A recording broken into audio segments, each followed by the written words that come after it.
எல்லாருக்கும் வணக்கம். கதைப்போமா with RJ. நம்மளோட சேனலில் திரு அலெக்ஸ் ஹேலி அவர்களுடைய ரூட்ஸ் வேர்கள்ன்ற புத்தகத்தை 20 நிமிஷமாக ஒரு பார்ட்டாக கேட்டுட்ருக்கோம். வாங்க மேற்கொண்டு படிக்க ஸ்டார்ட் பண்ணலாம்.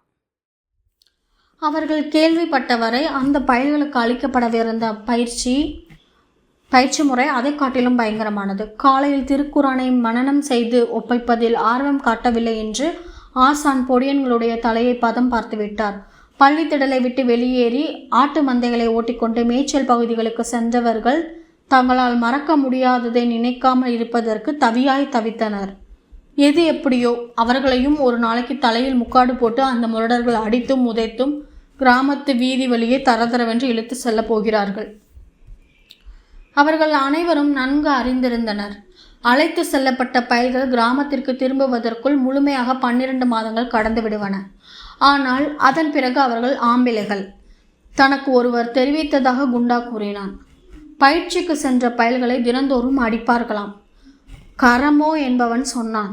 உணவுக்காக காட்டு விலங்குகளை வேட்டையாட பழக்கினார்கள். சிடாஃபா பயமுறுத்தினான். இரவில் நடுக்காட்டில் கொண்டு போய் விட்டுவிடுவர். அவர்களாகவே வழியை கண்டுபிடித்து திரும்ப வேண்டும். ஆனால் அவர்கள் யாருமே குறிப்பிடாத பொடியன்களுக்கு மிகவும் அச்சமளிக்கக்கூடிய செய்தி ஒன்று உண்டு. குண்டா அதை பற்றி நினைத்த போதெல்லாம் பெருமூச்செறிந்தான். பயிற்சி காலத்தில் அவர்களுடைய ஆண் குறியில் ஒரு பகுதி வெட்டி எடுக்கப்பட்டது. பயிற்சியை பற்றி பேச பேச பயம் அதிகரித்ததால் சற்று நேரத்தில் அதை பற்றி பேசுவதையே நிறுத்திவிட்டனர். ஒவ்வொருவரும் பயத்தை தனக்குள்ளேயே மறைத்து கொள்ள முயன்றனர். துணிச்சலற்றவன் என்று காட்டிக்கொள்ள விரும்பவில்லை. குண்டாவும் அவனுடைய தோழர்களும் ஆடு மேய்ப்பதில் தேறிவிட்டனர். துவக்கத்தில் அவர்கள் புல்வெளியில் ஆடுகளுடன் எதிர்கொண்ட பிரச்சனைகளுக்கெல்லாம் தீர்வு கண்டுவிட்டனர். ஆனால் அவர்கள் இன்னமும் நிறைய கற்றுக்கொள்ள வேண்டும். ஒரு வழியாக ஒரு செய்தியை கண்டு கொண்டனர். காலை வேளைகளில் அவர்களுடைய வேலை மிகவும் கடினமாக இருந்தது. கடி வண்டுகள் கூட்டமாக பறந்ததால் ஆடுகள் கடி பொறுக்க மாட்டாமல் உடலை குலுக்கிக் கொண்டும் வாள்களை முறுக்கி கொண்டும் அங்குமெங்குமாக சிதறி ஓடின. அவற்றை ஒன்று திரட்டுவதற்காக பெரும் பாடுபட வேண்டியிருந்தது. மதியத்திற்கு சற்று முன்னர் வெயிலின் கடுமை அதிகரித்ததால் வண்டுகள் கூட குளிர்ச்சியான இடங்களை தேடி சென்றன. களப்படைந்த ஆடுகள் அமைதியாக மேய்வதில் முனைந்து விடுகின்றன. பொடியன்கள் தம்முடைய கேளிக்கைகளில் திளைப்பதற்கு நேரம் கிடைத்தது. கவன்களை கொண்டும் அவர்கள் 2ஆம் பருவத்தை அடைந்து விட்டதை அங்கீகரித்து அவர்களுடைய தந்தையர் சமீபத்தில் கொடுத்த வில்லம்புகளை கொண்டும் சிறிய அளவில் வேட்டையாடுவதற்கு தற்போது கற்றுக்கொண்டனர். முயல்கள், அணில்கள், எலிகள், கரட்டோனான்கள் போன்றவற்றை 1 மணி நேரத்திற்கும் கூடுதலாக வேட்டையாடினர். ஒரு நாள் குண்டா அடிபட்டு விட்டதைப் போல பாசாங்கு செய்து சிறகனை இழுத்து கொண்டு நகர்ந்த புதற்பறவை ஒன்றை கூட வேட்டையாடி விட்டான். வேட்டையாடியவற்றை மதியத்தில் உரித்து கருவி தம்முடன் எப்பொழுதும் வைத்திருந்த உப்பை தடவி நெருப்பு மூட்டி சுட்டு உண்டனர். புல்வெளிகளில் நாளுக்கு நாள் வெப்பத்தின் கொடுமை அதிகரித்து கொண்டிருந்தது. கடி வண்டுகள் ஆடுகளை கடிப்பதை விட்டுவிட்டு முன்கூட்டியே நிழல் தேடி செல்ல தொடங்கின. கோடையில் அருகிவிட்ட பசும்புல்லை காய்ந்து நின்ற பெருஞ்செடிகளுக்கிடையில் தேடி ஆடுகள் மண்டியிட்டு மேய்வதில் முனைப்பாக இருந்தன. ஆனால் குண்டாவிற்கும் தோழர்களுக்கும் வெயிலின் கொடுமை அவ்வளவாக தட்டுப்படவில்லை. நாள்தோறும் விளையாடுவது அவர்களுக்கு எழுச்சியூட்டுவதாக இருந்தது. மதிய உணவிற்கு பின் புடைத்திருந்த வயல்களுடன் மல்யுத்தத்தில் ஈடுபடுவதிலும் துரத்தி பிடிக்க ஓடுவதிலும் சில சமயங்களில் ஒருவரை பார்த்து ஒருவர் கேலி கூச்சல் எழுப்புவதிலும் முகத்தை கோணி காட்டுவதிலும் பொழுதை கழித்தனர். அதே நேரத்தில் ஆடுகளின் மீது கண்களை ஓட்டுவதிலும் தவறவில்லை. தடிமனான தண்டுகளை கொண்டு போர் விளையாட்டில் ஈடுபட்டனர். ஒருவரை ஒருவர் அடிப்பதும் குத்துவதுமாக போர் முனைப்புடன் நிகழ்ந்தது. சமாதானத்தின் அடையாளமாக ஒரு பிடி புல்லை கையில் எடுத்தால் எதிரியை விட்டுவிடுவர். பிறகு தமது போர் வெறியை தாம் கொன்ற முயல்களின் வயிற்றில் இருந்தவற்றை கொண்டு பாதங்களை தேய்த்து தணித்து கொண்டனர். உண்மையான வீரர்கள் ஆட்டின் இரைப்பையை கொண்டு தமது பாதங்களை தேய்த்தனர் என்று பாட்டிகள் சொன்ன கதைகளில் கேட்டிருந்தனர். சில நேரங்களில் குண்டாவும் தோழர்களும் தம்முடைய வேட்டை நாய்களுடன் கும்மாளம் போட்டனர். பல நூற்றாண்டுகளாக மண்டிங்கர் இனத்தவர் ஆப்பிரிக்காவிலேயே வேட்டையாடுவதற்கும் காவல் காப்பதற்கும் மிக சிறந்தவை என கருதப்பட்ட அந்த வகை நாய்களை வளர்த்து வந்தனர். அந்த நாய்களின் குறைப்பொலியால் எத்தனையோ ஆடுகளும் மாடுகளும் வெறிகொண்ட கழுதை புலிகளிடமிருந்து இருண்ட இரவு பொழுதுகளில் காப்பாற்றப்பட்டன. ஆனால் வேட்டை விளையாட்டில் குண்டாவும் அவனுடைய தோழர்களும் ஈடுபட்ட போது அவர்களுடைய கற்பனைக்கு கழுதை புலி வேட்டை விலங்காகப்பட்டதில்லை. காண்டாமிருகமும் யானை, சிறுத்தை, சிங்கம் போன்ற வேட்டை விலங்குகளாக கற்பனை செய்து கொண்டு சூரிய வெப்பம் தாழாமல் காய்ந்து நின்ற உயரமான புல்புதருக்குள் மறைந்து மண்டியிட்டபடி வீறு நடை போட்டனர். அவ்வப்போது புல்லையும் நிழலையும் தேடி சுற்றுப்புறங்களில் அலைகின்ற ஆடுகளை தொடர்ந்து செல்லும் போது யாரேனும் ஒரு பொடியன் தனது கூட்டாளிகளிடமிருந்து பிரிந்து செல்ல நேர்ந்ததுண்டு. தொடக்கத்தில் தனக்கு நேர்ந்த அப்படிப்பட்ட தருணங்களில் தன்னால் இயன்றளவு வேகமாக ஆடுகளை ஒன்று திரட்டி கொண்டு சிடாஃபா இருந்த இடத்திற்கு அண்மையில் செல்ல முற்பட்டான். ஆனால் விரைவிலேயே அத்தகைய தருணங்களை விரும்ப தொடங்கிவிட்டான். தனிமையில் அவனால் தன் விருப்பப்படி மிகப்பெரிய விலங்குகளை வேட்டையாடுவது போல பகற்கனவு காண வாய்ப்பு கிட்டியது. சாதாரணமாக மான், சிறுத்தை, சிங்கம் கூட இல்லை. அனைத்து விலங்குகளிலும் பெரிதும் பயங்கரமானதாக அஞ்சப்பட்ட வெறி பிடித்த காட்டெருமையை வேட்டையாடியதாக பகற்கனவு கண்டான். அந்த பகுதி முழுவதும் பயங்கரமாக பீதியை ஏற்படுத்தி கொண்டிருந்த காட்டெருமை ஒன்றை அவன் துரத்தி சென்றான். அந்த கொடூர விலங்கை கொல்வதற்காக வேட்டைக்காரர்கள் பலர் ஏற்கனவே அனுப்பப்பட்டனர். அவர்களால் அதனை காயப்படுத்த மட்டுமே முடிந்தது. தன்னுடைய கொடிய கொம்புகளால் அவர்களை ஒவ்வொருத்தராக குத்தி கிழித்து விட்டது. காயம் ஏற்பட்டதால் அதனுடைய இரத்தவெறி மேலும் அதிகரித்தது. கிராமத்திற்கு வெளியே வயல்களில் வேலையில் ஈடுபட்டிருந்த உழவர்களை தாக்கி கொன்றது. மாவீரன் குண்டாகின்றி நடுக்காட்டில் தன்னுடைய உடல் ஆற்றலை பெருக்கிக் கொள்வதற்காக மலைத்தேன் பருக எண்ணி தேன் கூட்டிற்கு புகை போட்டு தேனீக்களை துரத்தி அடித்து கொண்டிருந்தான். தான் பிறந்த கிராம மக்களை காப்பாற்றும்படி மன்றாடி தொலைவில் முரசரைத்து அறிவித்த ஓசை அவனுடைய காதுகளை எட்டியது. அவனால் மறுக்க முடியவில்லை. காலடியில் மிதிப்பட்ட காய்ந்த புல்லின் இதழ் கூட ஓசை எழுப்பவில்லை. அவ்வளவு பதனமாக நகர்ந்து காட்டெருமை சென்றதற்கான சுவடுகளை தேடினான். தொன்மைக்கால வேட்டைக்கார மாவீரர்களுக்கு கொடிய விலங்குகள் செல்லக்கூடிய வழியை தெரிவித்த 6வது அறிவை பயன்படுத்தினான். அவன் தேடிய வழித்தடங்கள் அவனுக்கு புலப்பட்டன. அவ்வளவு பெரிய பாதச்சுவடுகளை அவன் அதற்கு முன் பார்த்ததே இல்லை. அமைதியாக பின்தொடர்ந்தான். புத்தம் புதிய சாணத்தின் நெடி அவனுடைய மூக்கை துளைத்தது. தன்னுடைய நுணுக்கங்கள், திறமை அனைத்தையும் பயன்படுத்தி மாவீரன் கிண்டே அந்த பூதாகரமான காட்டெருமையை கண்டுபிடித்து விட்டான். அடர்ந்து உயரமாக வளர்ந்திருந்த புல் புதர்களுக்கு இடையில் இருந்த காட்டெருமையை சாதாரணமானவர்கள் கண்டுபிடிக்க முடியாது. வில்லை வளைத்து நாணை பின்னோக்கி இழுத்து காட்டெருமையை துல்லியமாக குறிப்பார்த்தான். விற்றென்று விரைந்த அம்பு காட்டெருமையின் மார்பு பகுதியில் ஆழ பாய்ந்தது. படுகாயமடைந்த எருமை மேலும் ஆவேசமடைந்தது. அங்கும் இங்குமாக தாவி பாய்ந்தது. அதனுடைய தாக்குதல் முயற்சிகள் கிண்டேயிடம் பலிக்கவில்லை. தன்னை தாக்குவதற்காக விரைந்தோடி வந்த எருமையை கடைசி கணத்தில் எய்த அம்பு வீழ்த்திவிட்டது. மலை போன்ற காட்டெருமையை சாய்ந்தது. கிண்டே சீழ்க்கை ஒளி திக்கித்து நடுங்கியபடி மறைந்திருந்த ஏனைய வேட்டக்காரர்களை வரவழைத்தது. அவர்களால் முடியாத தீரச் செயலை குண்டா கிண்டே சாதித்து விட்டான். அதனுடைய தோலையும் கொம்புகளையும் வெட்டி எடுக்கும்படியும் உடலை கிராமத்திற்கு கொண்டு செல்வதற்காக மேலும் சில ஆட்களை அழைக்கும்படியும் ஆணையிட்டான். குதூகலம் பொங்க பெருங்கூச்சல் எழுப்பிய மக்கள் கிராமத்தின் நுழைவு வாயிலிருந்து உள்ளே நடைபாதை எங்கும் தோல் விரித்து வரவேற்க தவறவில்லை.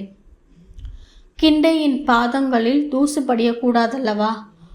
ஓங்கி அறையப்பட்ட முரசின் ஒளி உறக்க பேசியது. மாவீரன் கிண்டே தலைகளுக்கு மேலே இலைகள் நிறைந்த சிறு கிளைகளை ஆட்டியபடி குழந்தைகள் கூவினர். மாவீரன் கிண்டே! மூண்டை அடித்து கொண்டு மாவீரன் கிண்டையை தொடுவதற்கும் மக்கள் எத்தனித்தனர். அவனுடைய வல்லமையில் கிஞ்சி தேனும் அவர்களுக்கு ஒட்டி கொள்ளும் அல்லவா? பூதாகரமான காட்டெருமையின் உடலை சுற்றி நடனமாடிய சிறுவர்கள் நீண்ட களிகளை பற்றியவாறும் கூச்சல் எழுப்பியும் காட்டெருமை கொல்லப்பட்ட காட்சியை நடித்து காட்டுவதற்கு முற்பட்டனர்.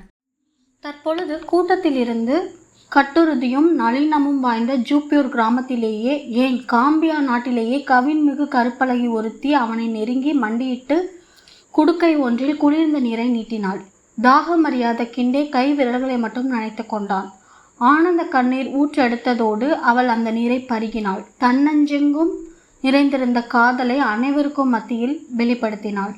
முண்டையெடுத்து நெருக்கி நின்றிருந்த கூட்டம் விலகி வழிவிட்டது. உடலெங்கும் சுருக்கங்களோடும் முழுவதும் நரைத்த தலையுடனும் பிண்டாவும் ஒமோராவும் கைத்தடிகளை ஊன்றி தள்ளாடியபடி அவனை நெருங்கினர்.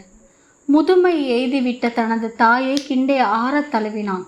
கண்களில் பெருமை மின்ன ஒமோரோ பார்த்து கொண்டிருந்தார். ஊர் மக்கள் கிண்டே கிண்டே என்று உரக்க ஒலித்து பாராட்டு தெரிவித்தனர். அவர்களுடைய பாராட்டொலியை ஆமோதிக்கும் விதமாக நாய்கள் குரைத்தன. அவனுடைய வேட்டை நாய் கூட குறைத்தது போல் கேட்டதே. கிண்டே கிண்டே சிடாஃபா கூட நெடுநேரமாக கூவிக்கொண்டிருந்தான் போலிருக்கிறதே. யாருடைய பண்ணையையோ நோக்கி விரைந்து கொண்டிருந்த தனது மந்தையை சரியான நேரத்தில் விழித்து கொண்ட குண்டா கவனித்தான். சிடாஃபாவும் அவனுடைய மற்ற தோழர்களும் நாய்களும் கூட பயிர்களுக்கு சேதம் ஏற்படுத்துவதற்கு முன்னர் ஆட்டு மந்தையை மீட்பதற்கு உதவினர். குண்டா ரொம்பவே வெட்கப்பட்டான். அடுத்த 1 மாதம் முழுவதும் ஏனோ அவனால் பகற்கனவில் லயிக்கவே முடியவில்லை. எப்பொழுதும் போல சூரியன் சுட்டெரித்தது. நெடிய 5 மாத வறண்ட பருவம் அப்பொழுதுதான் தொடங்கியிருந்தது. வெப்ப பூதங்கள் மங்களாக ஒளிர்ந்தன. தூரத்து பொருட்கள் உருப்பெருக்கமடைந்து காட்சியளித்தன. குடிசைகளுக்குள் இருந்த போதும் வயல்வெளிகளில் வேலை செய்ததைப் போல வேர்த்து கொட்டியது. ஆடு மேய்ப்பதற்காக குண்டா காலையில் புறப்பட்ட போது அவனுடைய பாதங்களில் செம்பனை எண்ணெயை தேய்த்து கொள்ளும்படி பிண்டா வற்புறுத்தினாள். ஆனாலும் மாலையில் புல்வெளிகளில் இருந்து திரும்பிய போது அவனுடைய பாதங்கள் உலர்ந்திருந்தன. பாதங்கள் வறண்டு நிலத்தின் சூட்டால் வெடித்தன. வீடு திரும்பிய போது சில பொடியன்களுக்கு பாதங்களில் இரத்தம் வழிந்தது. இருந்த போதிலும் அதை பற்றியெல்லாம் சற்றும் குறைப்பட்டு கொள்ளாமல் தமது தந்தையரைப் போலவே மறுநாளும் தமது பணியை தொடர்ந்தனர். கிராமத்தை காட்டிலும் கூடுதலாக வறண்ட புல்வெளிகளில் வெப்பம் மணலாக தகித்தது.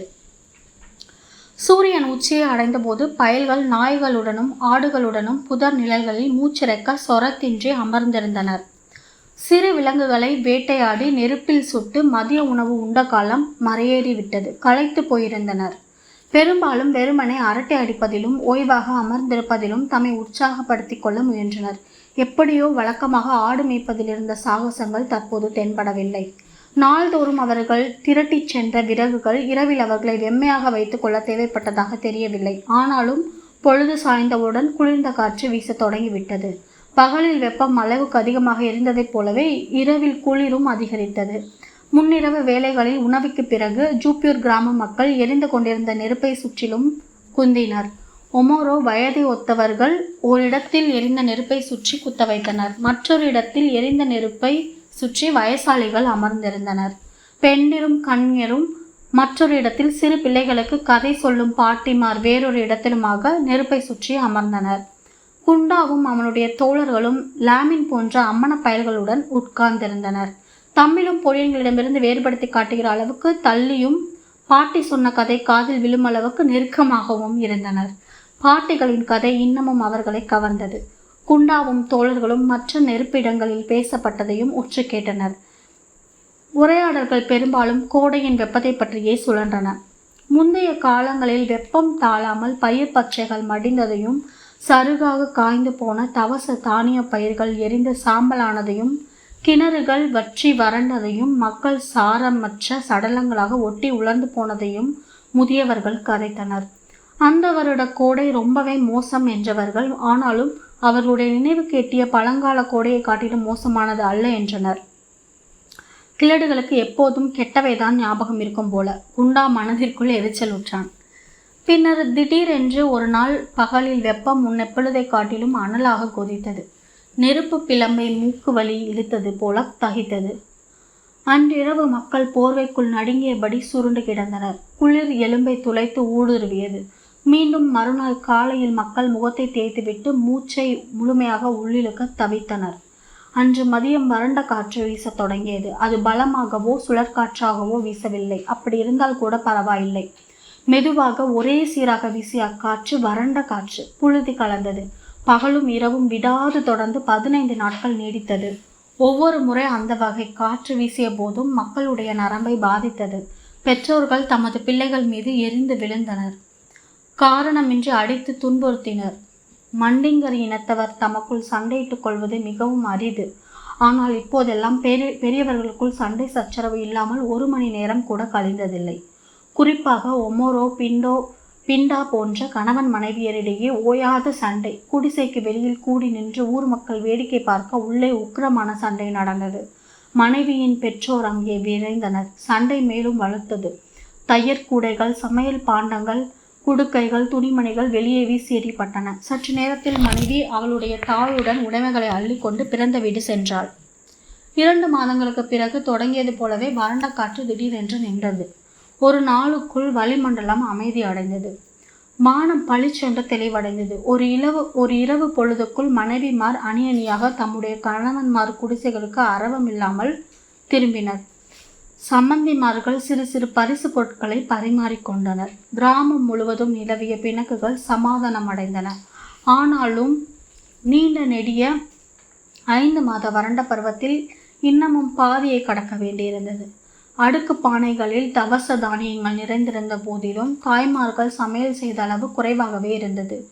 பேராவலுடன் ஒரு பிடிக்கின்ற குழந்தைகள் உட்பட யாருக்குமே சரியாக சாப்பிட தோன்றவில்லை.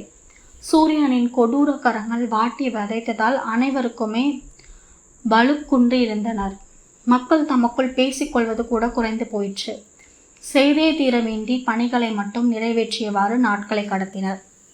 கிராமத்தின் முரட்டு காளைகளுடைய முதுகுகளில் கடிவண்டுகள் முட்டையிட்டிருந்ததால் தோளின் அப்பகுதிகள் புண்பட்டு பிளந்திருந்தன. குவாக் குவாக் என்று வழக்கமாக கிராமத்தை சுற்றி திரிந்த கோழிகள் கூட அமைதியாக சுவர் ஓரங்களில் முடங்கி கிடந்தன. அலகுகள் விரித்தபடி சிறகால் அமைதியாக சுவர் ஓரங்களில் முடங்கி கிடந்தன. அலகுகள் விரித்தபடி சிறகால் வீசி ஆசுவாசப்படுத்தி கொண்டன. குரங்குகள் கூட தட்டுப்படவில்லை. கிரீச் ஒளியை கேட்டு நாட்கள் பல ஆகிவிட்டன. அடர்ந்த நிழல் பகுதியை தேடி காட்டிற்குள் சென்று விட்டன போலும். கொளுத்திய வெயிலில் ஆடுகள் மேய்வது கூட குறைந்தது. மெலிந்து பதட்டத்துடன் தெரிந்ததை குண்டா கவனித்தான். சுட்டெரித்த வெயில் காரணமாகவா அல்லது பொடியன்கள் வளர்ந்து விட்டார்களா என்று தெரியவில்லை. ஏதோ காரணத்தால் கடந்த 6 மாத காலமாக ஒன்றாக சேர்ந்து புல்வெளிகளில் ஆடுகளை மேய்ப்பதும் கும்மாளம் போடுவதுமாக இருந்த குண்டாவும் அவனுடைய தோழர்களும் தத்தமது மந்தைகளை ஓட்டிக்கொண்டு தனித்தனியே மேய்ச்சல் பகுதிகளை தேடி செல்ல தொடங்கிவிட்டனர். அதற்கு முன்னால் சற்று நேரம் கூட மற்றவர்களிடமிருந்து முற்றாக ஒதுங்கி இருந்ததில்லை என்பதை குண்டா உணர்வதற்குள் அவ்வாறு நடந்து பல நாட்கள் ஆகிவிட்டன. சூரியன் வறுத்தெடுத்து கொண்டிருந்த புல்வெளியின் அமைதியின் ஊடே தூரத்தில் அங்காங்கே சிதறி மேய்ந்து கொண்டிருந்த மந்தைகளையும் வயல்களையும் நோக்கி பார்வையை ஓட்டினான். அதற்கு அப்பால் வயல்வெளிகளில் உழவர்கள் அறுவடைக்கு பின் மண்டி கிடந்த களைகளை வெட்டி குவித்து கொண்டிருந்தனர். உயரமாக குவிக்கப்பட்டிருந்த களை குவியல்கள் வெப்பத்தால் தள்ளாடி மினுக்கியது போல் தோன்றின. நெற்றி வியர்வையை துடைத்து கொண்டிருந்த குண்டாவின் சிந்தனை மட்டும் அவிழ்ந்தது. அவனுடைய மக்கள் எப்பொழுதும் ஏதோனும் ஒரு வகையில் துன்ப துயரங்களுக்கோ இன்னல் இடர்பாடுகளுக்கோ அல்லல் அலைக்கழிப்புகளுக்கோ அச்சுறுத்தல்களுக்கோ அல்லது உயிருக்கே உலை வைக்கக்கூடிய பயங்கரங்களுக்கோ ஆளாகி கொண்டே இருந்தனர். சுட்டெறிந்த பகல் பொழுதுகளையும் அவற்றை தொடர்ந்து நடுக்கிய கடுங்குளிர் இரவுகளையும் எண்ணி பார்த்தான். அடுத்து தொடர்ந்த மழைக்காலம் கிராமத்து தெருக்களை எல்லாம் சேரும் சகதியுமாக்கி கடைசியில் வெள்ளத்தில் மூழ்கடித்தது. நடந்து சென்ற பாதைகள் எல்லாம் பரிசல்களில் செல்ல நேர்ந்தது. வெயிலும் வேண்டும் மழையும் வேண்டும், அதற்காக இப்படியா? மழை பொழிந்தால் வெள்ளக்காடு, இல்லாவிட்டால் ஒரே வறட்சி.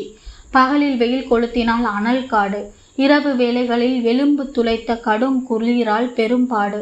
ஆடுகள் நன்கு கொளுத்திருந்த போதிலும் மரங்கள் பூத்து குலுங்கி காய்ந்து கனிந்த போதிலும் கடந்த அறுவடைக்கு முன்பு குடும்பங்களில் அடுக்கு பானைகள் காலியாகி பட்டினி காலம் வந்து சேர்ந்தது. மக்கள் பசியால் துடிதுடித்தனர். சிலர் மாண்டு போயினர். அவனுடைய அன்புக்குரிய பாட்டி ஆயிஷா நினைவுக்கு வந்தாள். அறுவடை காலம் குதூகலமாக இருந்தது. அடுத்தது அறுவடை திருவிழா. ஆனால் அனைத்தும் விரைவிலேயே நிறைவுற்றன. நீண்ட நெடிய வறண்ட காலம் தொற்றிக்கொண்டது. கூடவே வறண்ட காற்று வேறு. அம்மா எதற்கெடுத்தாலும் அவனையும் தம்பி லாமினையும் காரணமில்லாமல் அடித்தாள். பெரிய தொல்லை என்று எண்ணி வந்த தம்பிக்காக கூட அவன் வருத்தப்பட்டான். கிராமத்தை நோக்கி ஆட்டு மந்தையை ஓட்டி கொண்டிருக்கையில் குண்டாவிற்கு சொல்லப்பட்டிருந்த அவனுடைய மூதாதையர் வாழ்ந்த கதைகள் நிழலாடின. அவர்களும் பேரச்சமூட்டியவையும் பெரும் பீதி ஏற்படுத்தியவையுமான சூழல்களில் தான் வாழ்ந்தனர். நினைவுக்கு எட்டிய காலத்திலிருந்து மக்களுடைய வாழ்க்கை கடினமாகத்தான் இருந்து வந்துள்ளது. எப்பொழுதுமே அப்படித்தான் இருக்கும் போலும். நாள்தோறும் மாலை பொழுதுகளில் ஹஜரத் மழை வேண்டி தொழுகைகள் நடத்தினார். அதன் பின்னர் ஒரு நாள் ஊதற்காற்று புழுதியை கிளப்பிய போது மக்கள் மனத்தில் எழுச்சி ஏற்பட்டது. மழையின் அறிகுறியாக காற்று தென்பட்டது. அடுத்த நாள் காலையில் உழவர்கள் தத்தமது வயல்களில் வெட்டி காய போட்டிருந்த களை குவியல்களுக்கு நெருப்பு மூட்டினர். வயல்வெளி எங்கும் அடர்ந்த கரும் புகை மண்டியது. தாழ முடியாத வெப்பத்தால் வேர்த்து கொட்டியபடி மக்கள் கும்மாளம் போட்டு குதூகலித்தனர். அம்மன குழந்தைகள் ஒருவரோடொருவர் போட்டி போட்டு முண்டியடித்து ஓடி சிதறிய சாம்பல் துண்டுகளை எடுப்பதற்கு முற்பட்டனர். அடுத்த நாள் வீசிய மெல்லிய காற்று எரிந்து தணிந்திருந்த சாம்பலை வயலெங்கும் தூவி அடுத்த சாகுபடிக்கு தேவையான உரமூட்டியது. தற்பொழுது உழவர்கள் மண்கொத்தியை கொண்டு நிலங்களில் பார் பிடிக்க தொடங்கிவிட்டனர். விதைகளை ஊன்றுவதற்கு ஆயத்தமாக வேண்டும் அல்லவா? முடிவற்ற பருவ சுழற்சியில் குண்டாவும் தன்னுடைய வாழ்க்கையில் 7வது நடவு பருவத்தை எட்டிவிட்டான். இதோட இன்னைக்கான பாட்டை நம்ம கம்ப்ளீட் பண்ணிக்கலாம். ஸோ கண்டிப்பாக இந்த பதிவு உங்களுக்கு பயனுள்ளதாக இருந்திருக்கும்னு நம்புகிறேன். பயனுள்ளதாக இருந்துச்சுன்னா கதைப்போமா வித் ஆர்ஜி சேனலை லைக் பண்ணுங்கள், ஷேர் பண்ணுங்கள், கமெண்ட் பண்ணுங்கள், கண்டிப்பாக சப்ஸ்கிரைப் பண்ணுங்கள். தேங்க்யூ.